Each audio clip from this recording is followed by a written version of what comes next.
So may yung adlaw ni naman diha mga guys no. So mo rin yung among bahay no. Gisugda na siya og construct kay since nga nakakwarta na tagamay gikan ta sa Korea and supposed to be mahuman ta ni siya no this year and hopefully nga ma-okay na ang tanan kay grabe ka po kay manarbaho sa lain nasod niya. Hala, kaya banta nga. Uy, Okay lang. nandito na kami!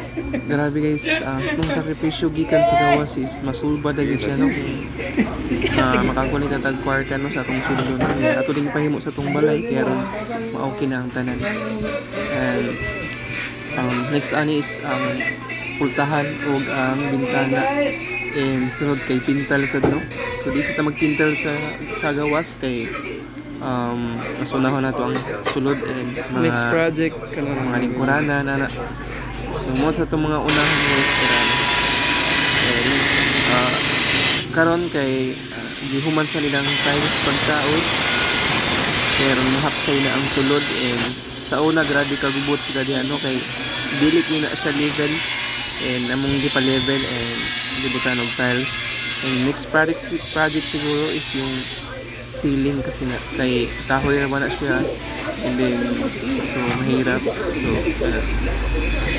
and yung mga poste is medyo okay na lahat and unting push na lang matatapos na rin and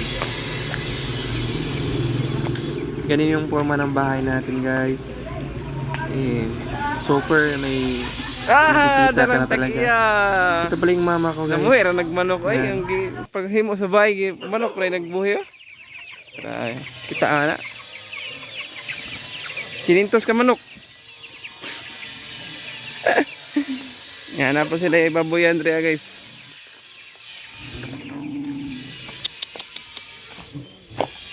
Tara. 5 tayo usa dito. 7 nanay usa dito pod mga paktin.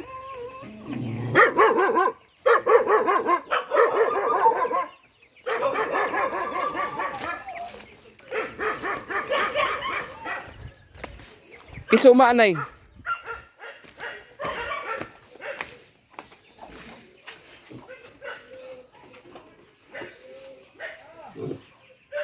Tapay bakante dito guys.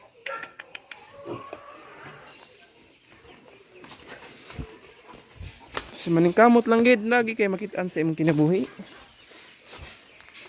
Yan na pa yung episode dre guys. Ari po speakers na asad.